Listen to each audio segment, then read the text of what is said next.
Welcome to the Trump Breaking News Network, your daily source for up-to-the-minute Trump news. Join us today and every day. Here's today's news. This is TBNN. Pentagon unveils plan for preemptive strike on North Korea with B-1 bombers. By Tyler Durden. Just hours after Trump made his famously heated vow to unleash fire and fury on North Korea if provocations by the Kim regime continued, the U.S. Air Force issued a very clear statement in which it explicitly said that it was ready to fight tonight, launching an attack of B-1 bombers if so ordered. "We're revolutionizing the news industry, but we need your help. Click here to get started. How we train is how we fight, and the more we interface with our allies, the better prepared we are to fight tonight," said a 37th EBS B-1 pilot. The B-1 is a long-range bomber that is well suited for the maritime domain and can meet the unique challenges of the Pacific. Now, according to an NBC report, it appears that the B-1 pilot was dead serious, as the Pentagon has unveiled the plan for a preemptive strike on North Korean missile sites with bombers stationed in Guam, once Donald Trump gives the order to strike. Echoing what we said yesterday that war under any analysis is insanity, the preemptive strike plan is viewed as the best option available out of all the bad ones. "There is no good option," a senior intelligence official involved in North Korean planning told NBC News, "but a unilateral American bomber strike not supported by any assets in the South constitutes the best of a lot of bad options." The attack would consist of B-1 Lancer heavy bombers located on Andersen Air Force Base in Guam, a senior acting and retired military officials told NBC News. Of all the military options President Donald Trump could consider, this would be one of the 2 or 3 that would at least have the possibility of not escalating the situation, retired Admiral James Stavridis, former Supreme Allied Commander Europe and an NBC News analyst, said. Why the B-1? Military sources told NBC News that the internal justification for centering a strike on the B-1 is both practical and intricate.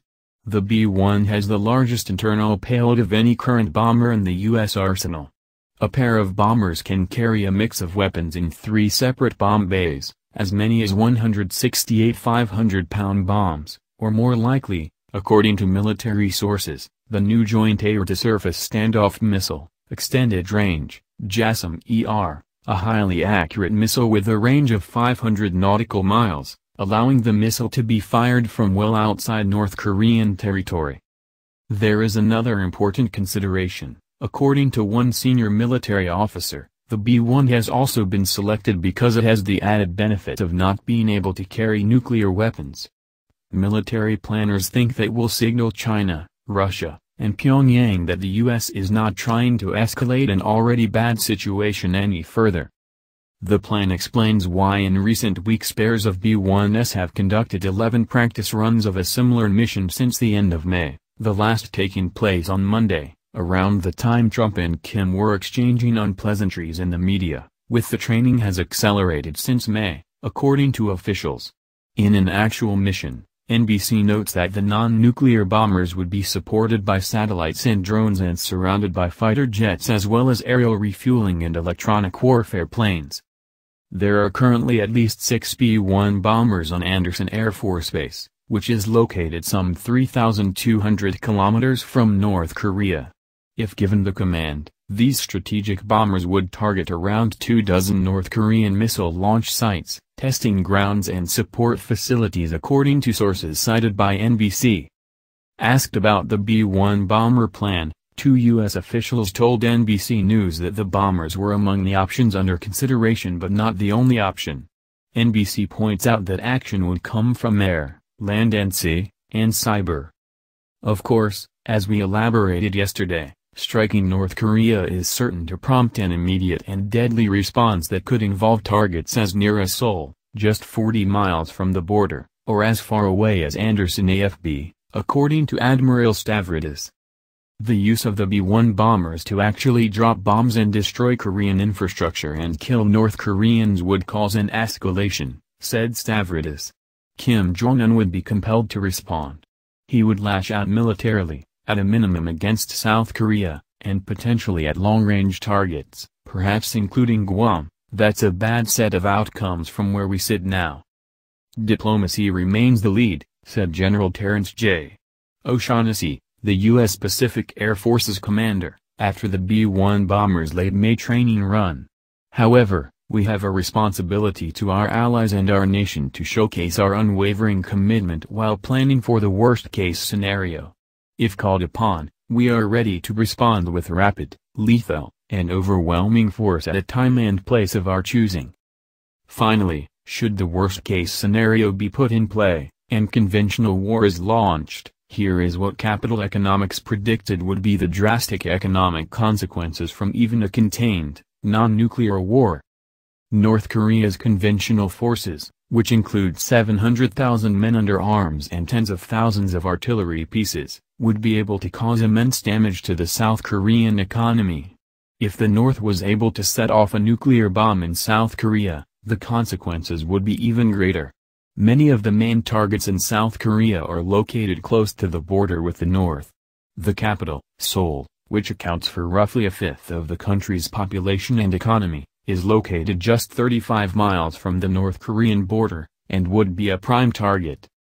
The experience of past military conflicts shows how big an impact wars can have on the economy. The war in Syria has led to a 60% fall in the country's GDP. The most devastating military conflict since World War II, however, has been the Korean War, 1950-53, which led to 1.2 million South Korean deaths, and saw the value of its GDP fall by over 80%. South Korea accounts for around 2% of global economic output.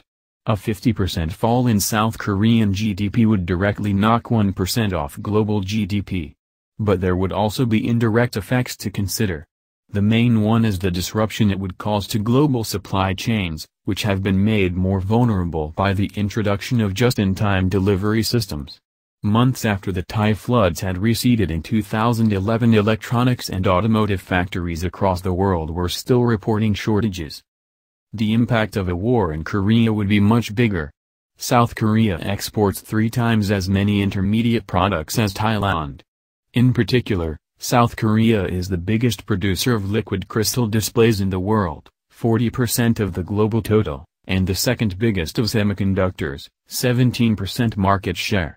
It is also a key automotive manufacturer and home to the world's 3 biggest shipbuilders. If South Korean production was badly damaged by a war, there would be shortages across the world. The disruption would last for some time. It takes around 2 years to build a semiconductor factory from scratch. The impact of the war on the U.S. economy would likely be significant. At its peak in 1952, the U.S. government was spending the equivalent of 4.2% of its GDP fighting the Korean War. The total cost of the Second Gulf War, 2003, and its aftermath has been estimated at $1 trillion, 5% of 1 year's U.S. GDP. A prolonged war in Korea would significantly push up U.S. federal debt, which at 75% of GDP is already uncomfortably high. Reconstruction after the war would be costly. Infrastructure, including electricity, water, buildings, roads and ports, would need to be rebuilt. Massive spare capacity in China's steel, aluminum and cement industries mean reconstruction would unlikely be inflationary, and should instead provide a boost to global demand. The U.S., a key ally of South Korea, would likely shoulder a large share of the costs. The U.S. spent around $170 billion on reconstruction after the most recent wars in Afghanistan and Iraq. South Korea's economy is roughly 30 times larger than these 2 economies combined.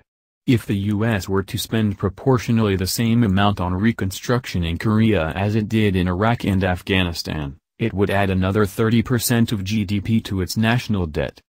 Naturally, should North Korea manage to successfully launch a nuke, the devastation, economic and otherwise, would be orders of magnitude greater. That's the news. Join us here every day.